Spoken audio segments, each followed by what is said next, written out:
So, welcome everyone to the Young Professional African Collective, also known as YPAC, and I'm your host, Kabaraji.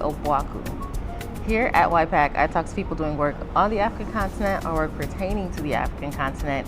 And today I have a very special guest with me. It's going to be a great conversation on a lot of different topics, journalism. We're going to get into East Africa a little bit. So I'm excited to talk to my guest today. So welcome, Ethan Bakuli. Thank you for having me. Did I say that correctly? You did, yeah. Okay. Yeah. How are you? I'm doing all right. I'm been ready for winter to be over, but Yeah. Honestly, the fact that winter is serious this year. Yeah. It's that we're going to show up in full force, and we can wrap this up. Yeah, exactly. Every other day it's snowing. I'm just kind of like, what mistake did our family make coming out this way? That's what I wondered, because my parents, they were in Houston for some time. I don't know if y'all can hear that, but that's the wind howling. Right, yeah. My parents were in Houston for some time, and it's like, y'all, like, I know job opportunities, cool, right. But you could have been in Houston. Exactly. Yeah. So, okay, well, thank you for being on today.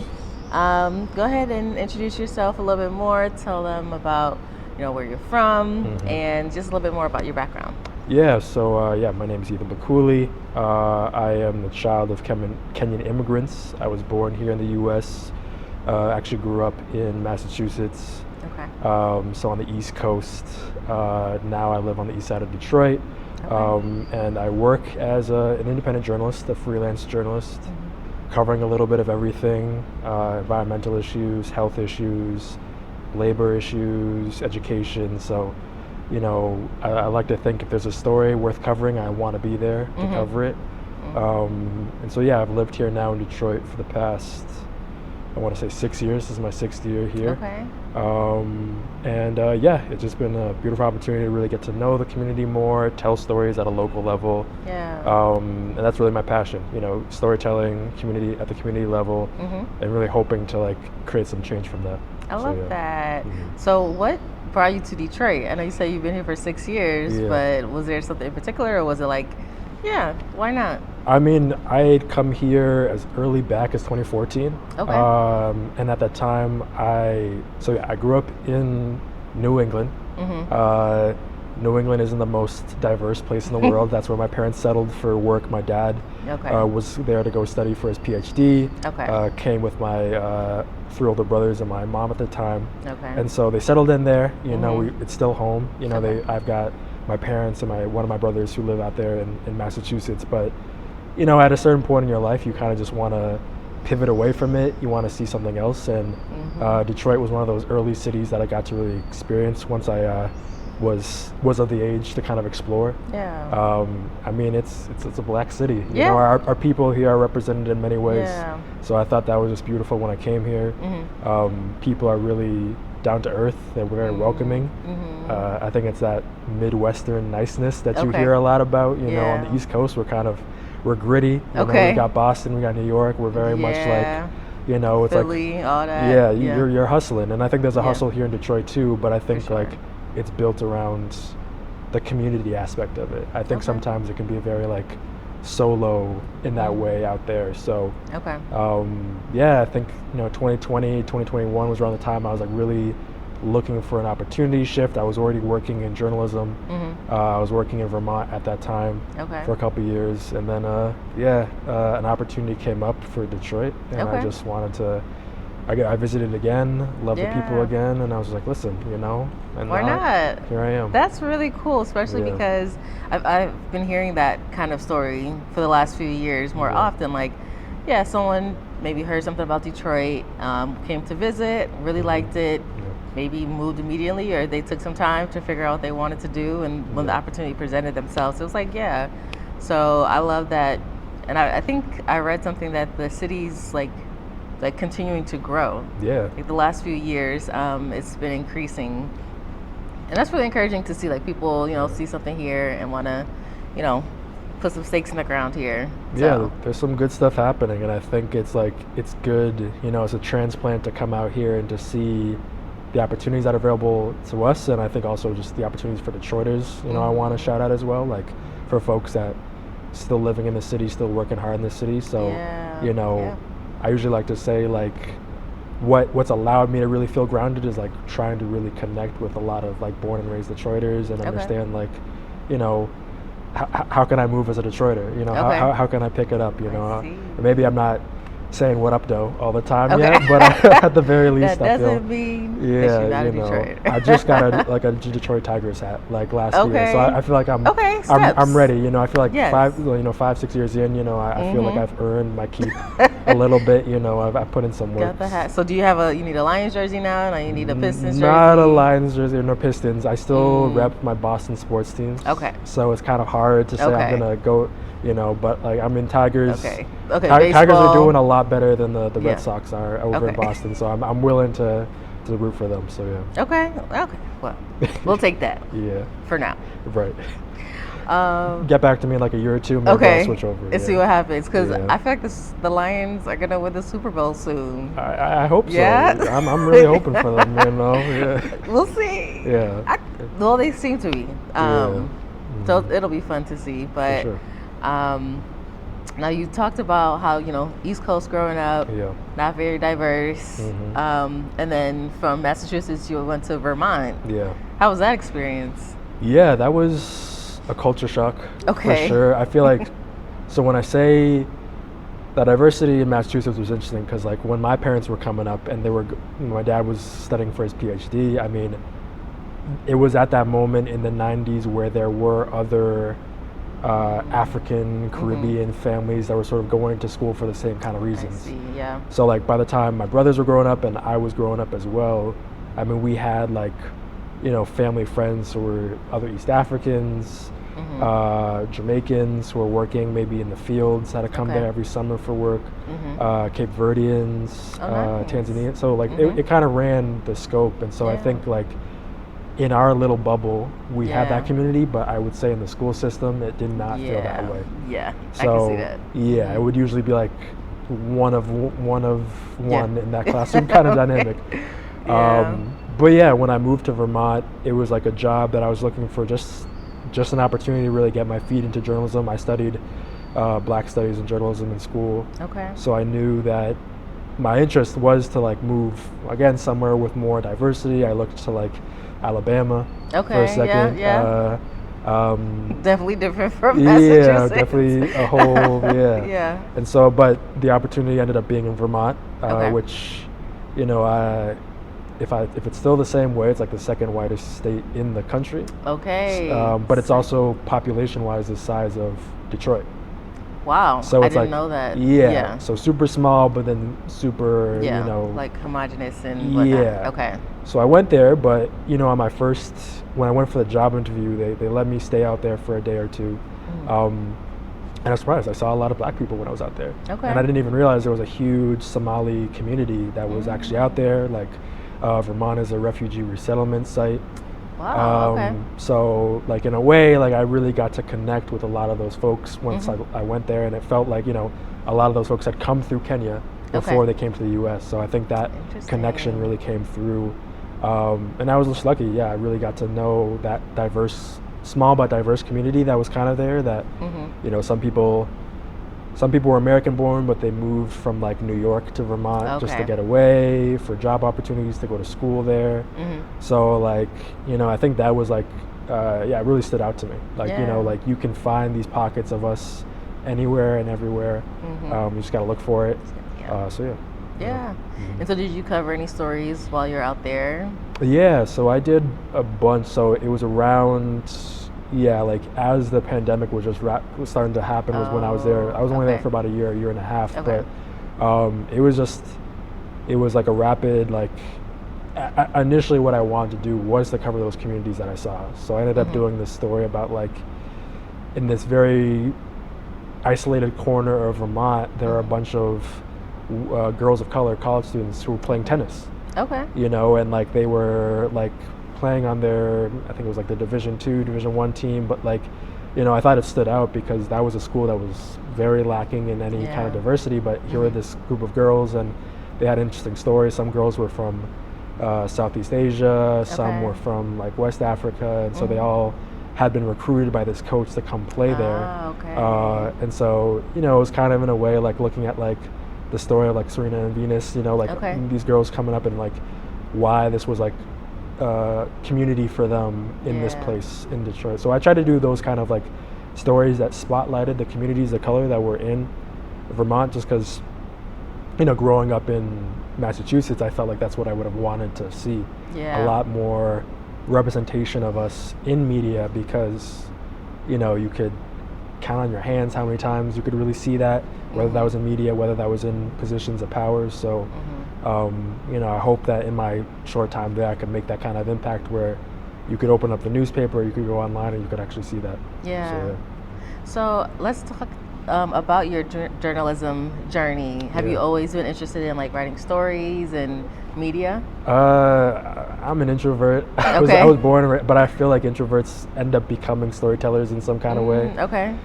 Maybe it's just because we're so observant and we keep listening and stuff. But I did. Journalism was the furthest thing from my mind, really, as a kid. I grew up.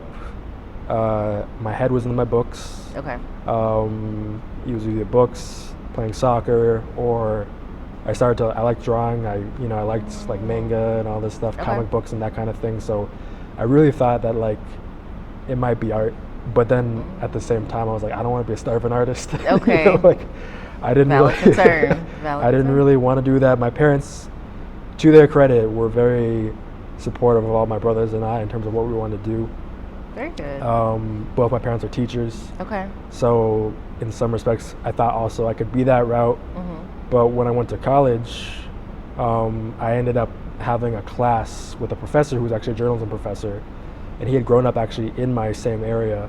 And so he was actually doing this class where he was bringing out college students to a local high school, a not so great performing high school in the inner city, and was teaching them, you know, how to create a podcast and how to like make their own videos. And so once I started to do that, I really just fell in love with like the idea of like, this is what storytellers should look like, you know. Going back to that idea of representation, I felt like getting to help those young people tell stories about their neighborhood and the issues that were coming up there really inspired me. So I ended up doing that. That was like one semester class. I ended up doing it as a TA for like 2-3 more years after that. Very cool. And so it just became a real passion project, and by the time I graduated, I was like, okay, I know I want to still do this. I know that there's something powerful.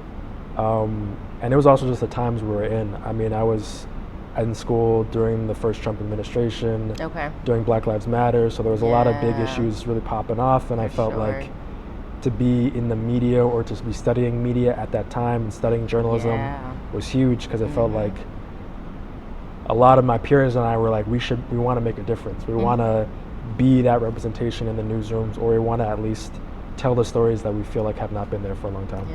Wow. So I feel like there's so many questions I can ask from that. I think that's really cool, just especially like I guess kind of have like an epiphany moment in that time, because it was a very intense time. I remember when the first videos of the protests were happening in Minneapolis.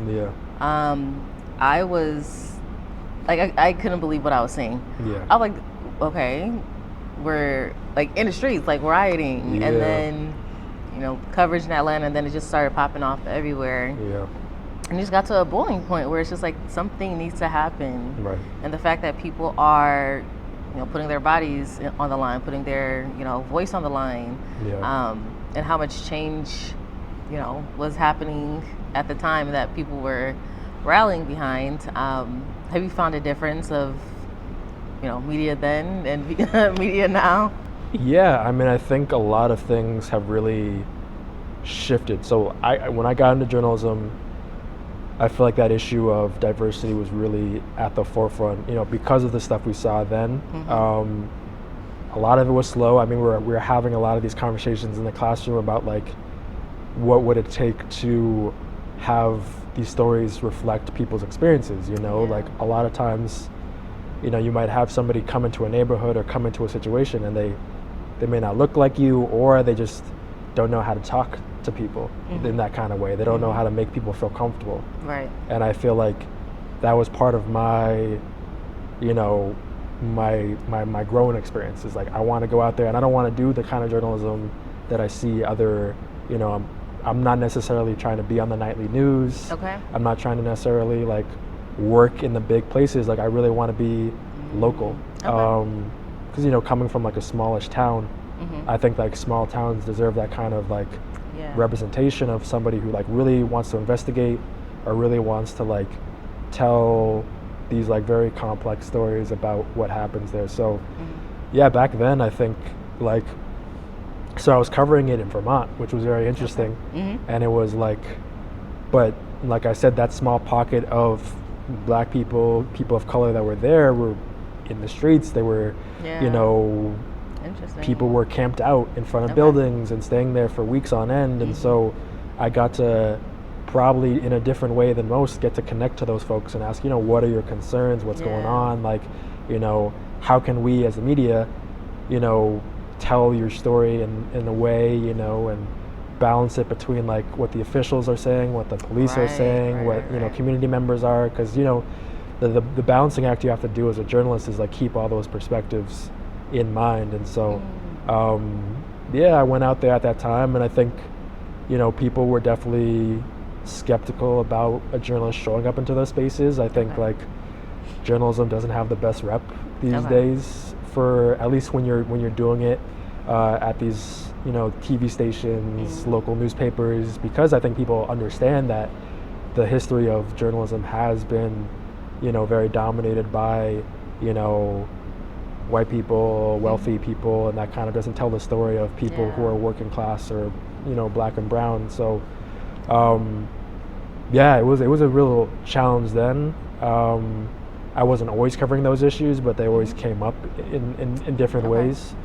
And then when I moved here, I think part of the reason I moved here was because I felt like in a city like Detroit, it wouldn't be a challenge to tell those kinds of stories.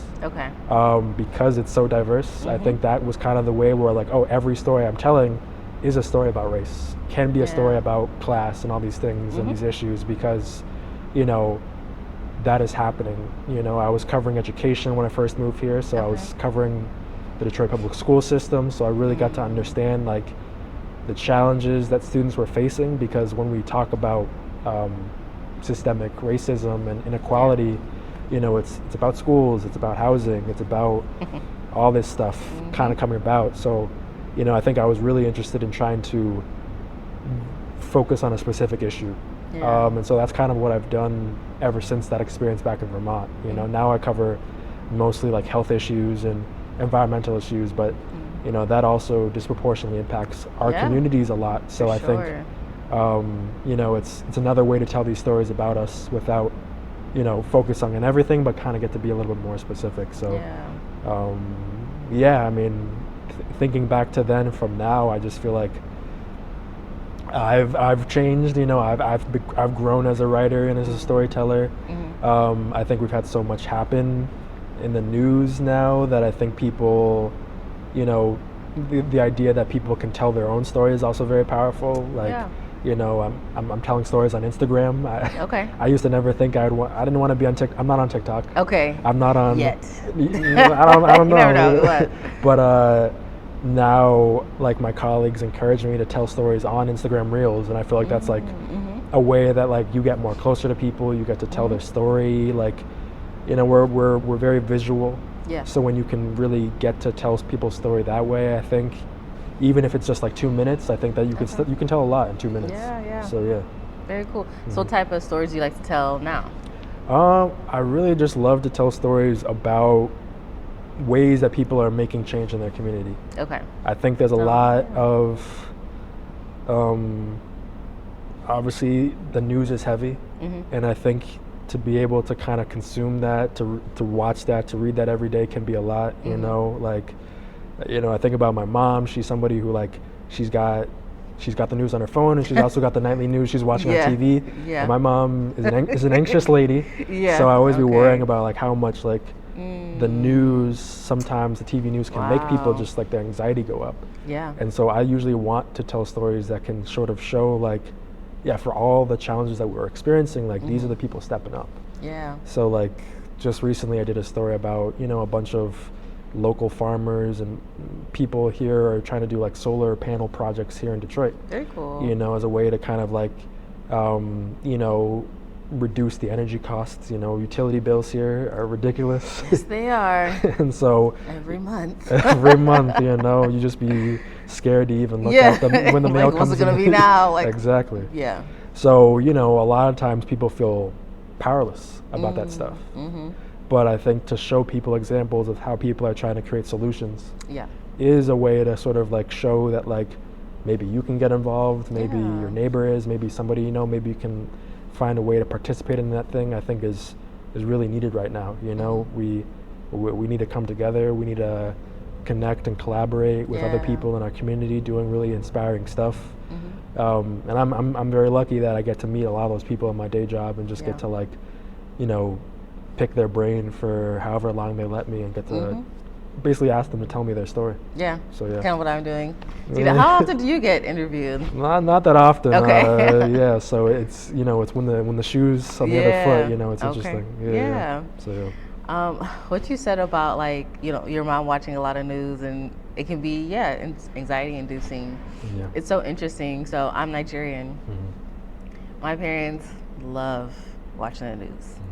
And it's been really interesting to see the shift. Like, I feel like my mom has been getting a lot more into watching, especially like the local news in Nigeria.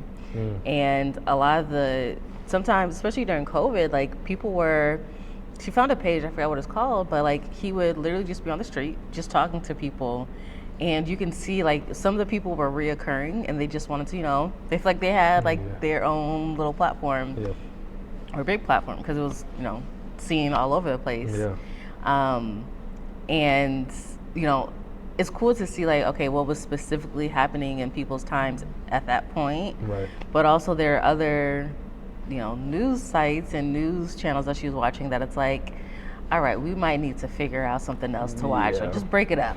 Okay. Because there's a lot going on everywhere. Right. And how do you balance, well, you talked about it a little bit. You balance, you know, not only the heavy stuff, you bring out the inspiring stuff. Yeah. I guess, is there a news story that you really want to cover that, whether it's inspiring or there's like a story that you've been wanting to tell?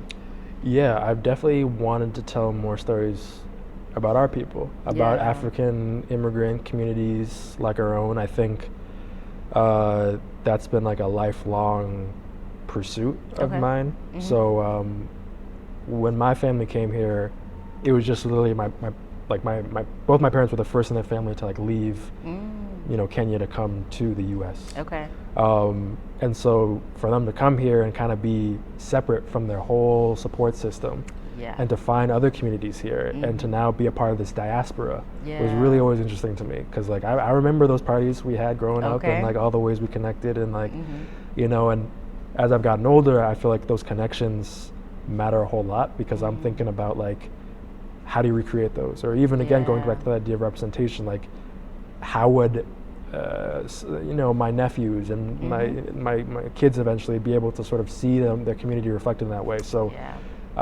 whether that's just for us as our family to keep that together, whether that's to have that be like sort of displayed somewhere, like I think that's really important to me. So you know, I think, you know, from in my family, you know, I'm the one who's got the phone recording my mom for all these conversations, just asking them questions about their life growing up.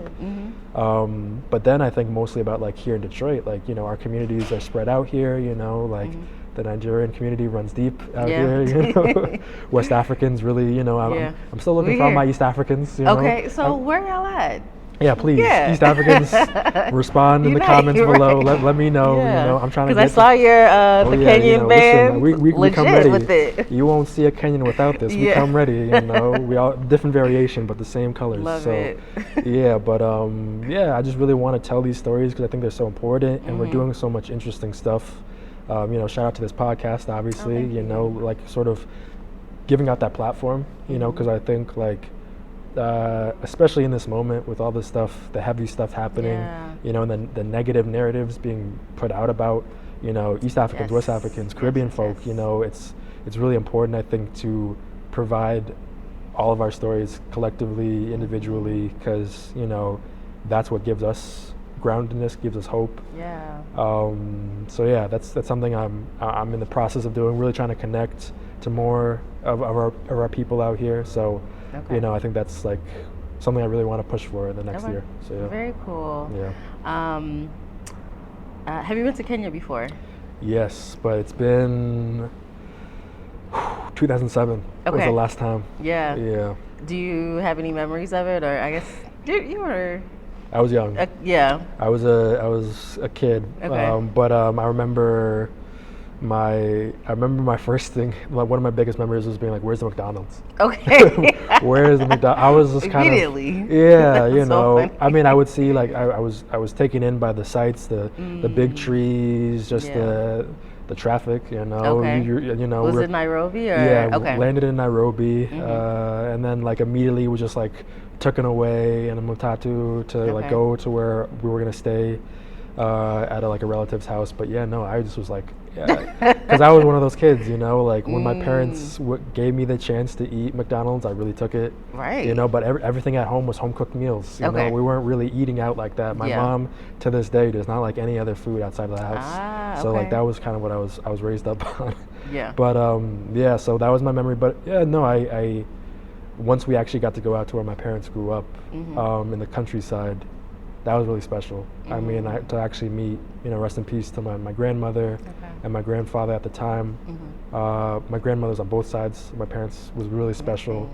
To meet some of my cousins, you know, my parents' big family, both of them had 12 siblings. Oh, so wow. we had a big family huge out there. family, yeah. Yeah, so, you know, most of them still in that area, were living off the land, working as farmers. So, yeah, it was, you know, as much as like, you know, going to Vermont was a culture shift. I think back at that time when I was young, it was just such a difference to be out there. And I've been trying to go back. I feel like I'm putting this pressure on myself to learn Swahili to be able to go back, because I don't.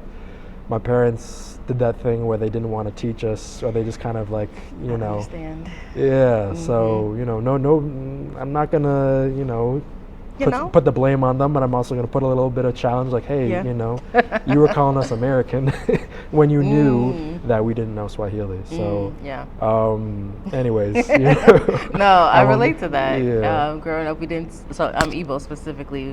Didn't grow up speaking it. So like I can understand like the general like greetings and some words, because we did have these meetings and these groups of gatherings of other Igbos, other Nigerians too. So the culture was prevalent. So I picked up just, you know, stuff because I'm around it. Right. I was around it for so long. Yeah. But I'm like going back to the process now of, okay, let's, you know, get on the apps, get these children books. Children books are the truth when it comes to like learning a language, is what I'm finding out. Yeah, that's gonna be humbling, you know. It is. And like, if I have to be in a class, because that is one thing, I don't want it to die out. Like, I know Igbo is one of the languages that, you know, is, I don't know if it's on the verge of extinction, but you know, it's very common that a lot of Igbo people, sometimes even those born on like in Nigeria, they didn't grow up learning it. And there's, you know, so many reasons why, but I really think that a lot of people are trying to push back, especially our our generation. Like, you know, we don't want it to, you know, die out. Yeah, I mean, that's really been, I mean, if that's part of my legacy, then I think that's kind of what I'm doing. I mean, the storytelling thing has kind of come up, you know, randomly, but I think, I don't know, we're a storytelling people, you know, and so I think that's just like, it's in our blood regardless whether or not. So, you know, keeping the language alive, I'm not gonna brag, but also keeping the food alive. Let's talk about it. Let's talk about Kenyan food. Yes. Do you cook Kenyan food? Yes. Okay, I do. What do you cook? So now I don't know if there's controversy behind it, but so we do have South Asian folk that came into, you know, the British. They colonized us. Yeah. You know, so they brought over, you know, Indian, Pakistani people to come. So like chapatis. Yes. You know, we make those, so I know how to make those. Okay. I've been making them in the kitchen with my mom for years. Before that, my older brother was doing that. He passed the chef's hat on to me. You know, so I was doing that. So you know, just this year I've been starting to do it more at like little pop-up dinners with friends. Very cool. So that's been nice. But yeah, no, we make chapatis is a staple. Ugali, it's kind of like our fufu for y'all. And then our greens, you know, sukuma wiki is like our collard greens. Managu, saget, you know, these are all different names of them. Like So, greens are huge. Okay. Our stews are huge. Our lentil stews, kidney bean stews, all the kinds of beans, you can name of mung beans. We're heavy on our goat, heavy on our lamb that we like to eat. So, okay. Yeah. Okay. Are there any Kenyan restaurants? So, Baoba Fair down here is Burundian. Okay. But everything that they make, the menu's in Swahili. Okay. So they got it, they got their. Everything that I've gone, it's amazing. There. Listen, that is home food when I need it. Like I bring everybody out there. I'm like, I love it. And recently they have this like hot sauce they have now called pili. So peppers are called pili pili hoho in Swahili. So I gifted it to my family, and this Christmas, and when I tell you, my brother took it home, and then he's like, I immediately had half of it in a sitting, because it just reminds us of home. It's that good. So I love it. Yeah, for me, I think for a minute I was very nervous that I wouldn't learn Swahili, and even like my parents' specific dialect from where they came from.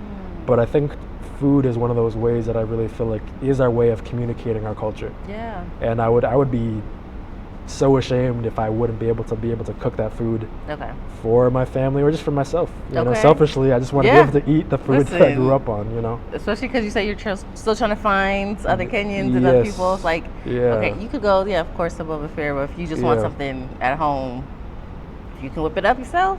Exactly. There it is. So I'm hoping that, maybe who knows, maybe I'll do a Kenyan pop-up one of these days. Oh my gosh. Bring out more. I know there's like the Ethiopian pop-ups they got out here. Konjo Mi is out here. They're doing good work, and obviously, Boba Fair. So listen, if we can combine our East African, the Horn of Africa can have its own cook. Who's gonna make this happen? I feel like you said it, so you have to make it happen. Yeah, I like to think I'm like a facilitator. I can bring people to the table. So I got to connect with them both. But then I definitely. would love that. Yeah, oh my gosh, the Horn of Africa, stand up. Let's combine our powers. Yeah, that's very cool. Yeah. We met at Ibiza. Yes. Yeah. Which was an awesome opportunity, and I'm thankful to Dr. Sadie and all the folks out there for Ibiza was a conference that Dr. Sadie puts on with her organization, and it's really grown. I had her on the podcast episode 2, I believe, and she talks about the story of just the organization started just grassroots out of a need, and she was someone that was prevalent in the community that people could count on, and then how she built it out to now it's a whole organization with so many different stakeholders, and the convening. You've seen some of the other guests that I've had on here. Shout out to them. Go watch their episodes as well. And it was great. I feel like there was a panel section, and then there was a workshop, in-depth workshop session, and so. Our topic was young migrant stories. Right. Is that it? Was it stories? Something about just the experiences of young migrants, young migrant futures. Right. I think that's what it was. Yeah. And you really talked about, just what it was to be young, what it was to be able to be in a place where you can actually tell your story. Right. Because if you don't, someone else will. Yeah. So how was your experience? I loved it. Yeah. I mean, I met Dr. Sadie last summer. She was doing a lot of organizing around just the ICE sort of things that's been happening, and trying to just draw more attention to Black migrants here in Detroit. And I was just, that was my first experience meeting her. I've met folks here and there, but I had not really known of what organization was out there. So to connect with her, to connect to Ibiza was really powerful, because when you meet her, she's just she's a go-getter. She 100%. She is a force in and of herself. And so when she reached out to me to be a part of this convening, I said, say less. I'd be happy to be involved with it. I'd be happy to meet other Black migrant youth out here doing this great work. And so I think the conference and that specific panel was really powerful to me. I think it ended up being actually a lot about mental health Yeah. really, which I think, I'm a big proponent of. I've had family members experiences around mental health challenges, and so to be able to be in the room and have that kind of conversation with other people, to have that be heard by other young Black migrants, but also like generations older than us, to be in the room and to listen to that is important, because you know how it is. I think 100%. We don't really talk about it until it hits our home, quite frankly, and that's a sad part of it. And I think, as one of our sisters saying, that like, let's be proactive about this. Let's have these conversations now before we have to, talk about it. We lost somebody, or somebody's dealing with something very severe. So, I was just happy to be there about that experience and be able to contribute what I know. And, I think I like to lead. I think, as an African man, as like a symbol for like acknowledging these challenges, that there are people I know in my life who've had bipolar disorder or, schizophrenia or, depression, all these kinds of things, anxiety. I think we don't like to talk about it. Like, people in our family having a lot of anxiety because we've gone through these experiences, 100%. These very challenging experiences, settling into the U.S., settling into this lifestyle that's different from the lifestyle that we grew up in. 100%. And so that can put a lot of pressure on us, on our parents. We're workaholics. Yeah.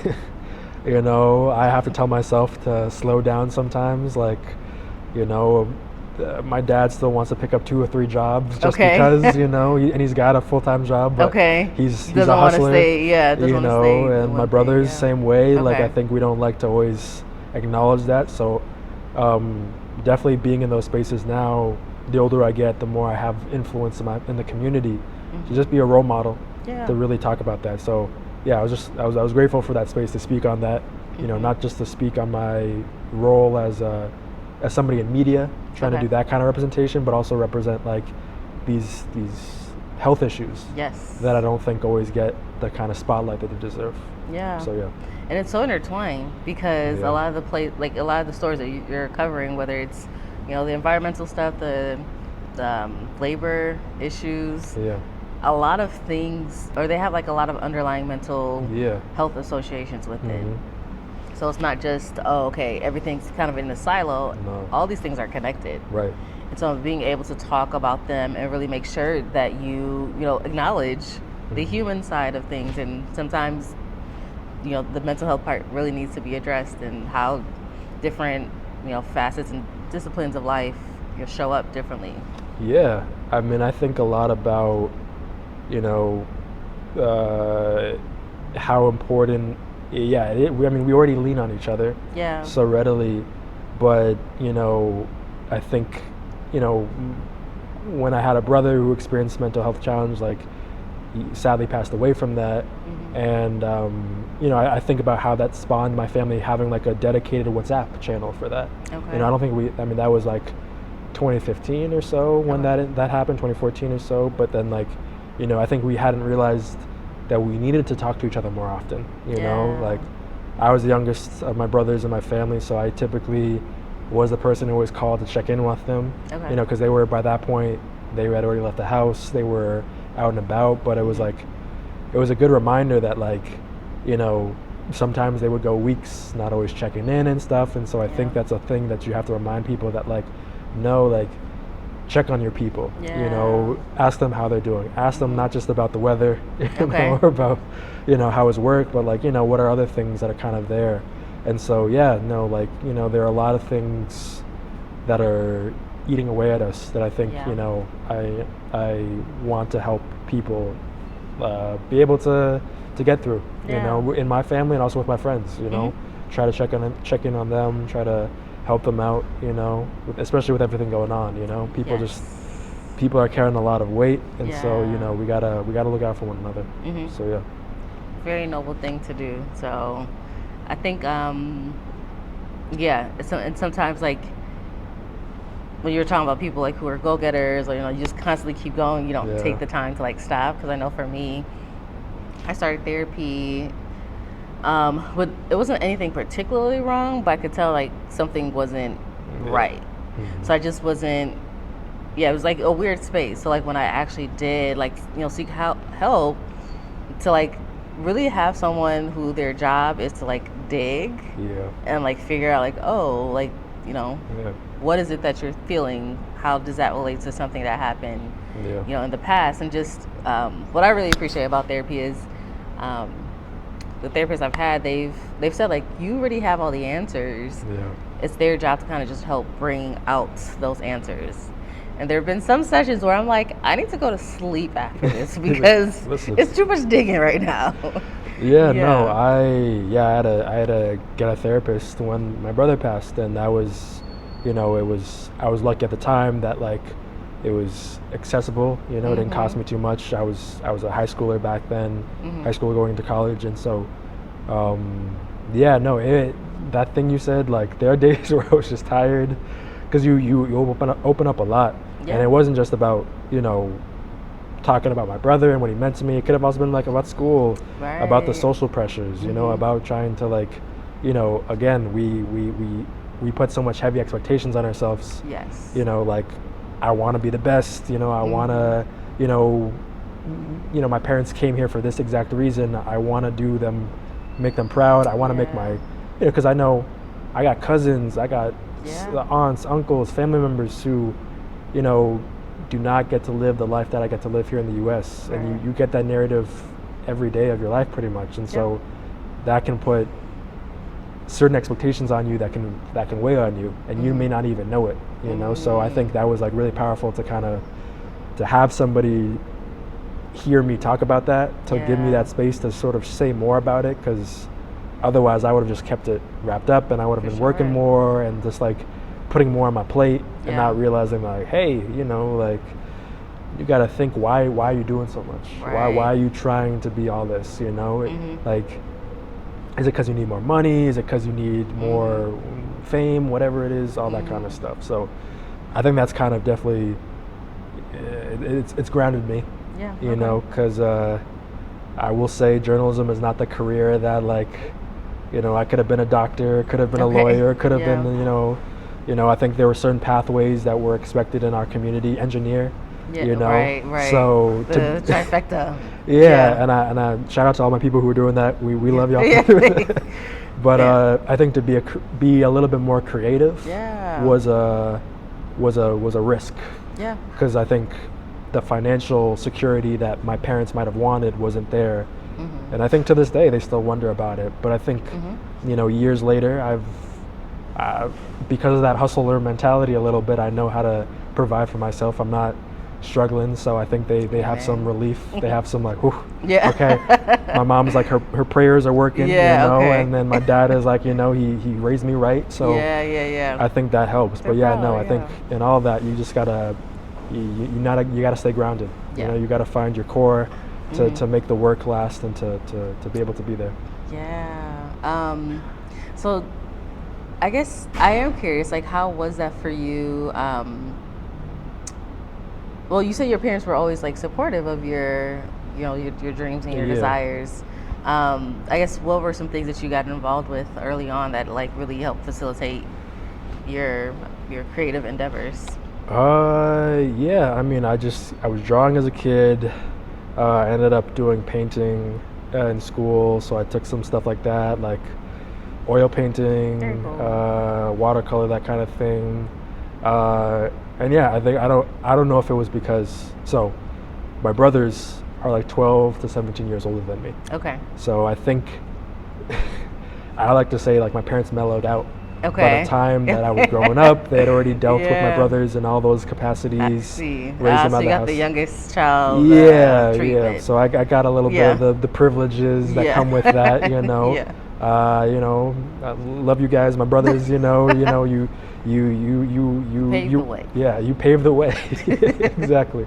So I by that time, I think my parents were able to be just more supportive of that thing, like if I needed some art supplies, if I wanted to take on certain things, like I was doing, I was trying to do a lot of different stuff, I was definitely doing good in school, so I think they knew already that like I was already setting my sights on, I was trying to apply to Ivy League schools, I was trying to go to these small liberal arts colleges, because that was both like the expectation I set for myself, but also the school that I went to. It was very like the kids I was going to school with were expecting to go to that. So I see. I think I felt like I knew that like as much as I wanted to do art, I wanted it to be something that I could still be successful in, because I just didn't want to end up in that situation. So I did look at some art schools. I said no to those art schools because they cost a lot of money, and that was not the kind of, you know, I wanted a scholarship, or I wanted to go to a school that like made the most sense. Yeah. I ended up going to my hometown school, my state school, and had a great experience. Really got to connect with my professors, got to connect with my peers, got to learn a lot. This is like not the proudest moment, but I did try to be a computer science major. Okay. And listen, calculus, multivariate calculus is difficult. Calc 3 was not. I had taken calculus in high school, and I did okay on it. I remember I did well on my AP test and such, but But you went up to Calc 3? Yeah, so but that was tough. That was I couldn't, and I ended up taking that my second year of college, and I was with a bunch of like kids fresh out of high school who were just blowing past me, and I'm like, listen, I can't do this. I'm not doing great. Shout out to that and y'all, because I took Calc, and I was dabbling in computer science. I took the like beginner level coding class, right, and I cried in the basement. No. Of the ugly all the time, because that's where they had the study sessions or whatever. But like, I don't. Right. That's not my thing. I was seeing if it was my thing. Yeah. And it's not. Gotcha. I mean, I still think to this day, I wish I could do some form of math. Like I liked math as a kid. I liked. Okay. I like problem solving, and I think that's one of those things that like part of my work to this day is still trying to solve problems or find solutions in that kind of way, but it just wasn't gonna be. No, that's computer science. That's fine. So struggled, you know, in that path, and so then journalism kind of came in, and I was like, journalism came in at the right time, because I think I was thinking like, you know, not like I just needed any degree, but I wanted a degree that made sense, and that really just like sparked my curiosity, and you know, I guess I wanted to ask a lot of questions about the world at that moment. So, you know, I think despite all that, maybe not being in a creative field, maybe not being in computer science, I think it's like some parts of it have kind of come through. Like there's some creativity in the writing part of journalism that I do for sure, and then there's like the problem solving that comes up with that. So very cool. And I know we briefly talked about Ibiza. Are there work that you're doing with them now that you can't talk about or want to talk about? Yeah, so I think definitely part of it has been like getting to know her work, getting to know some of the people that she's supporting is helping in that work I want to do about shining a light on our African immigrant communities out here, our African migrant communities. There's a story coming out soon, probably by the time this comes out, where it's like about like the Office of Immigrant Affairs in the city, and just the role that plays in trying to connect our migrant communities to resources, to economic opportunities, to social opportunities. And so actually interviewed Mama Sadie, Dr. Sadie, for that role, because of her, just her understanding of what the community on the West Side, the West African community sort of needs, you know. A lot of translation services are needed for folks, and it's like, you know, the city of Detroit is lagging in that space compared to other major cities, you know, when it comes to trying to provide those services, or even just like, you know, right now our folks really need a lot of legal support, and how can they connect folks to that so that they can just like go through the immigration hearings and stuff like that. So she's been a great help to kind of just be in the room and understand just like the issues that really impact us, but more so just to spend more time there. You know, I volunteer there a little bit here and there with just their kind of outreach and support. So I've gotten to know more stuff. You know, I thought for a second that there were only like the West Africans were only on the west side, but there are folks on the east side. Okay. So that's cool. I'm on the east side, so like now getting to connect with them. You know, I think this weekend I got to go to this Ghanaian spot to get some food. Is there a Ghanaian spot here? Yeah. So oh listen, my gosh, I'm learning. What's it called? I can't remember off the top of my head, but I'll let you know after this. Yeah, send it to me. Yeah, because I'm like, listen, cool. I gotta pick up on all this. Yes, Yeah. share. Right. So yeah, that's been really like the backbone of it, and yeah, hopefully more opportunities. I think just like, you know, we need more spaces like the conference to come together and be able to like, you know, I look at other communities here. You know, we look to Dearborn and we look to other spaces where like they've really built out like coffee shops or like spots to frequent, and you know, we have our stuff here, but you know, even, you know, like community centers or what other things we can do, you know, both for the youth but also for our elders to kind of feel like they can like be at home. So you know, if the longer I stay here in Detroit, the more I think about that and the more I can like try to play a role in that. Yeah, I love that. I think that's one of the points Khadijah made. She was on our panel and she was talking about like, you know, what would a little Africa look like? Where would it be? Like having these conversations of, you know, we can really all, like we could have this. And I think there are a lot of people who want it to happen, and maybe there are things in the works and more like solid conversations that are happening, but I love that you brought that up, because it's like, yeah, we can do this. We can have something. So it'll start with the Horn of Africa meetup. Hey, you know. Something. Just like expanding and really connecting the different people. So I do know of course, there's a lot of Nigerians, a lot of Liberians are here, a lot of, of course, Senegalese, Gambian.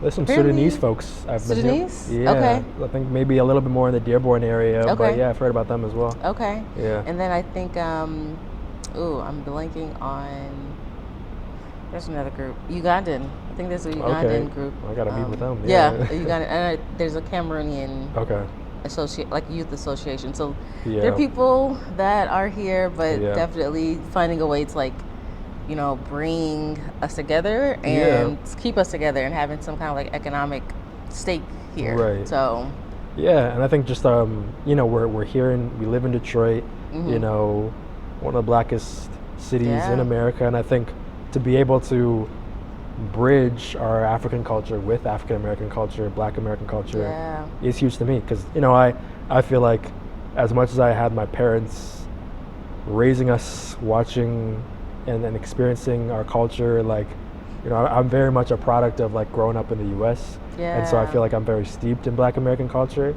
And so I think in a lot of ways, when I move and I go out and about, like, I know how to navigate those spaces sometimes easier than I know how to navigate African spaces.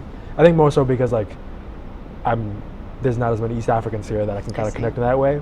But I do think a lot about like, you know, for those of us second gens and the next gens, like, you know, because we're in both spaces, but because we're in both cultures, you know, how do we bring those groups together, you know, so that like these Black Detroiters also get to know like these African Detroiters and get to really build with each other. So I love it. And I feel like there's definitely been some conversations in the works, so I'm excited to see that continue to grow, because I know there's a lot of interest on both sides. A lot of people trying to bridge that gap and make sure like it's not just us versus them type thing. Because it can get there, but it's like we gotta figure out how to move past that, and really we can address issues, continue to address issues, but we really do need to start building together and having, we're building together, but continuing to build. Together. For sure. So, cool. Well, thank you for being on. This is a great conversation. Thank you so much. Do you have any, final words or words of advice? And I just think, you know, to all my storytellers out there, keep doing what you're doing, whatever platform you've got, whether that's in a newspaper, online, you know, it's so easy these days. I think that's kind of where I would love to see more especially young African storytellers really get into the scene. You know, there's a lot of exciting stuff. Like, I really think that's also like, once if there's something that you know is cool or interesting, like typically there are other people that think that way, or you can just put people on. You know, put people on to cool stuff, you know, don't gatekeep. Yeah, you like know? this Ghanaian restaurant you told me about. Listen, yeah, no, I'm excited for this. Exactly. So yeah, I Yeah. mean, I just think like I want to see that more. I want to collaborate more in this Yeah. space. You know, there's a lot of stuff happening in the city that, you know, we're all trying to collaborate on because, yeah, like let's break the silos is kind of my Yeah. thing. So Yeah. yeah. Very cool. Mhm. Well, yay. Thank you for being on and sharing your thoughts and your experiences. Like, this was a really great episode. So I hope you guys enjoyed it as much as I did. Make sure you follow Ethan. How can they connect with you? Yeah, so professionally, LinkedIn, you know, Okay. my name, Ethan Bakuli, is over there. I'm trying to think on Twitter, X, same thing.